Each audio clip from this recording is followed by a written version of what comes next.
और कॉन्क्लेव में सीएम मोहन ने एक बड़ा ऐलान कर दिया, जल्द ही जेसी मिल से मजदूरों का भुगतान होगा। यह कहा है उन्होंने, जेसी मिल से मजदूरों का भुगतान होगा। हुकुमचंद मिल के बाद भुगतान होगा, बकाया राशि का भुगतान किया जाएगा। रीजनल इंडस्ट्री कॉन्क्लेव में यह बड़ा ऐलान किया। आपको बता दें, उज्जैन से हैं। उज्जैन में मिल जो संस्कृति थी वो बहुत बड़ी थी। तमाम मिलें बंद हुई। बंद होने के बाद कई लोग बेरोजगार हुए, उनको बहुत नुकसान हुआ है।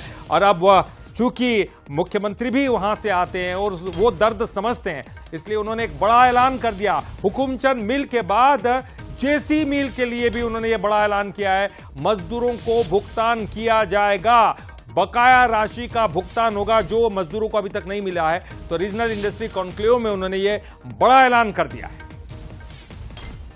तो देखिए, जेसी मिल से मजदूरों को भुगतान किया जाएगा, ये बड़ा ऐलान मुख्यमंत्री मोहन यादव का, जो कि उन्होंने ग्वालियर में किया है। रीजनल इंडस्ट्री कॉन्क्लेव में एक बड़ा ऐलान किया। आपको बता दें, हुकुमचंद मिल के मजदूरों को भी भुगतान मिला है। लंबे वक्त से लड़ाई लड़ रहे थे, तो मिलों की हालत बहुत खराब थी।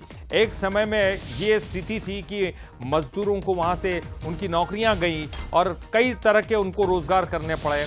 बहुत मुश्किलों का सामना करना पड़ा, बच्चों की पढ़ाई भी प्रभावित हुई और तमाम चीज़ों को झेलते हुए बड़ी लंबी लड़ाई उन्होंने लड़ी है। और उनको वो जो पैसा मिलना था, वो बहुत जद्दोजहद के बाद उनको हुकुमचंद मिल का पैसा मिला। उसमें भी मुख्यमंत्री मोहन यादव का एक बड़ा हाथ ये माना जाता है। और चूंकि वो उज्जैन से आते हैं, इसलिए उस दर्द को वो बहुत भली भांति समझते हैं। ऐसे में अब उन्होंने एक और बड़ी घोषणा की है। हुकुमचंद मिल के बाद उनकी ये जो घोषणा है कि जेसी मिल, जिसमें वहां से भी मजदूरों का भुगतान होगा। वहां के जो मजदूर हैं उनको भी जो बकाया राशि, उनकी जो बची हुई राशि है वो उनको मिलेगी। तो एक बड़ी लड़ाई वहां के मजदूरों ने भी जीती है। और चलिए, इस पर ज्यादा जानकारी के लिए हम सीधे रुख करेंगे। हमारे साथ हमारे एग्जीक्यूटिव एडिटर मनोज सैनी जी जुड़ गए। मनोज जी, कॉन्क्लेव में बहुत सारी चीजें हुई है, बहुत बड़ा निवेश आया है, उस पर तो मैं बातचीत करूंगा आपसे, लेकिन एक बड़ी घोषणा यहां पर आई है। चूंकि मिल एरिया से आते हैं और मिल मजदूरों का वो दर्द समझते हैं, तो ऐसे में एक बड़ी घोषणा है, क्योंकि हुकुमचंद मिल के बाद जेसी मिल के मजदूरों को भी भुगतान होगा।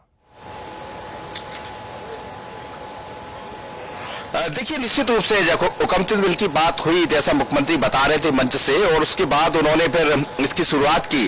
और अब एक नया कंसेप्ट है भारतीय जनता पार्टी सरकार, डॉक्टर मोहन सरकार का, कि जहां भी पुरानी इंडस्ट्रियां रही है, यदि वो बंद हो गई है तो उनके मजदूरों को आखिर क्यों पैसा नहीं मिला, तो उस पैसे को सरकार देने की बात कर रही है। पहले इसको शुरुआत की हुकुमचंद मिल से, और अब जेसी मिल की तैयारी है। जल्दी उसको लेकर एक बड़ा कार्यक्रम भी किया जाएगा। और जेसी मिल के जो मजदूर है, जो लंबे अरसे से इंतजार कर रहे हैं, उनका जो पैसा मिलना है, ग्रेचुटी है, पुराना वेतन है, तमाम तरह की चीजें हैं, जो फंड उनको मिलना है, तो फंड रिलीज किया जा सकता है। लेकिन उसको लेकर एक रणनीति बनाई गई कि जो जमीन उनके पास है, जो जमीन उस क्षेत्र की रही है, वो सरकार अपने आधिपत्य में ले लेगी, फिर उसका इस्तेमाल करेगी। तो जैसा डॉक्टर मोहन यादव मन से कह रहे थे कि खोने के लिए कुछ नहीं है, पाना बहुत कुछ है, लेकिन आपको अपना विजन क्लियर करना पड़ेगा। प्रधानमंत्री मोदी के नेतृत्व में, जैसा वो कह रहे थे, उन्होंने वो विजन को क्लियर किया। जहां तक बात करें आज के ग्वालियर कॉन्क्लेव की, तो बहुत ही अच्छा इसको माना जाएगा। पहले जीआईएस रहा करती थी, बड़ी समिट होती थी और हम देखते थे बहुत सारे एमओयू साइन होते थे, लेकिन यहाँ धरातल पर दिखा है। पिछले जो रीजनल कॉन्क्लेव हुए, चाहे जबलपुर की बात करें, उज्जैन की, तो वो जो इंडस्ट्री जिनको लिए लोगों ने निवेश करने की बात कही थी, उन निवेश को आज बाकायदा शुरू कर दिया गया है। तो ये अपने आप में बड़ी उपलब्धि कही जा सकती है। करीब 120 ऐसे नए निवेशक हैं जिनके लिए आज बाकायदा भूमि आवंटित की गई है।